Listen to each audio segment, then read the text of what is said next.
Hi everybody, this is DJ Michael in Pump Up the DJ. Today I'm going to explain how to simulate post-fader effects in Traktor Pro 2. The video was made using internal mixer mode, but the same settings can be applied for external mixer mode as well. Traktor Pro 2 comes packed with very great effects, but they're all pre-fader. Pre-fader effects are effects that are applied before the volume fader. So when you adjust the volume of a channel, the volume of the effects are also adjusted.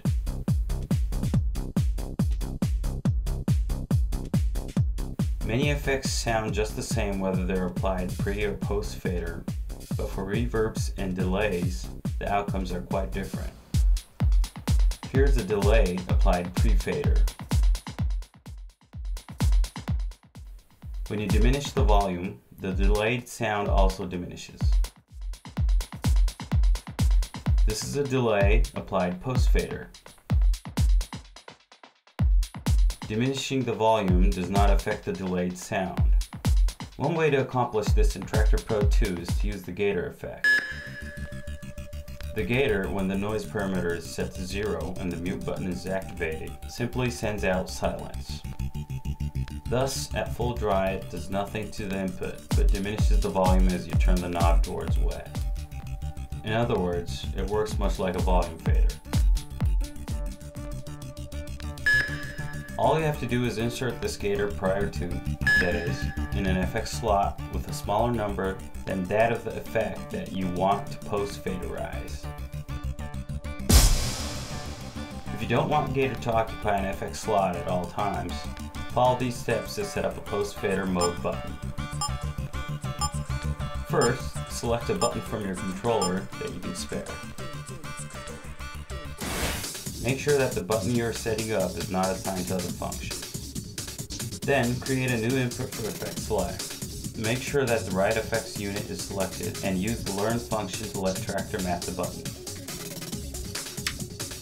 Set controller type to button, mode to direct, and from the options pull down, select gator.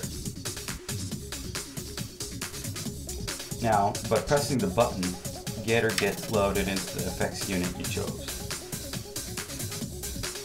Set up effect on in the same way. Controller type to button, mode to direct, and enter 1 in the option field.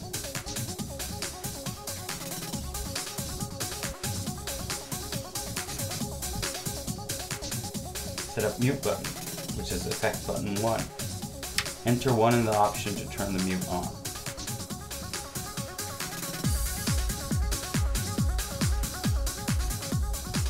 Let's also set up dry wet so the unit comes on full dry to avoid sudden unintended silence.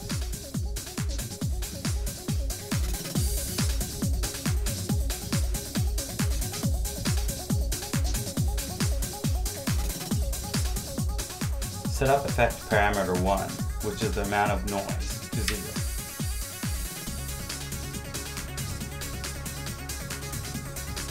Finally, the fader.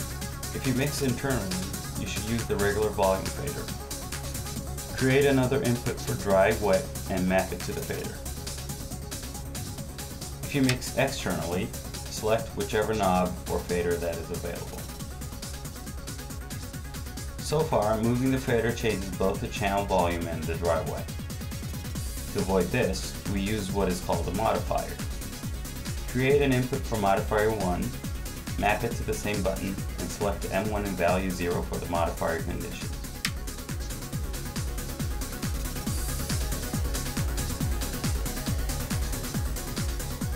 Set type to button, mode to direct, and option to 1. And we have a button that, when pressed, changes the value of modifier 1 to 1 if its original value was 0.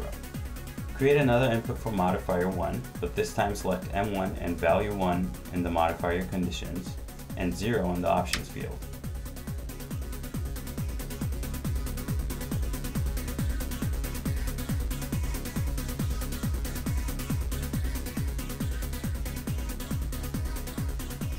Now, pushing the button switches the value of modifier 1 from 0 to 1 and vice versa. Now we can add some conditions to the volume fader by selecting M1 and 0 in the modifier conditions The volume fader controls channel volume only when the value of modifier 1 is 0. On the other hand, select M1 and 1 in the modifier conditions of dry wet, so that the fader controls dry wet only when the value of modifier 1 is 1.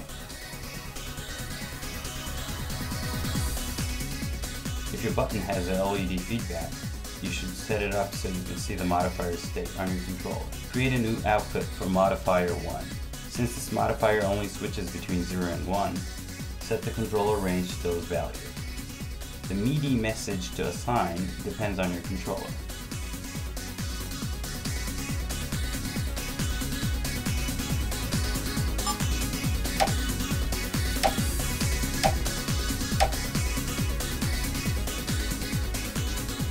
Finally, create an input that switches the FX panel mode to single.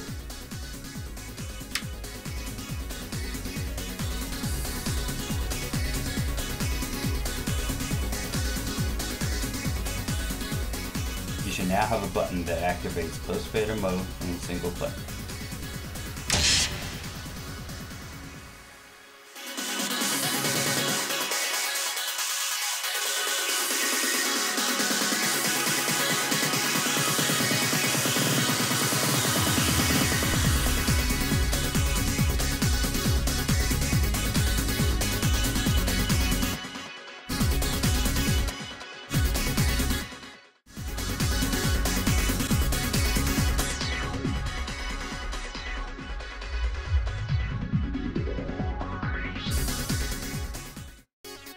This was DJ Michael. I'll see you next time.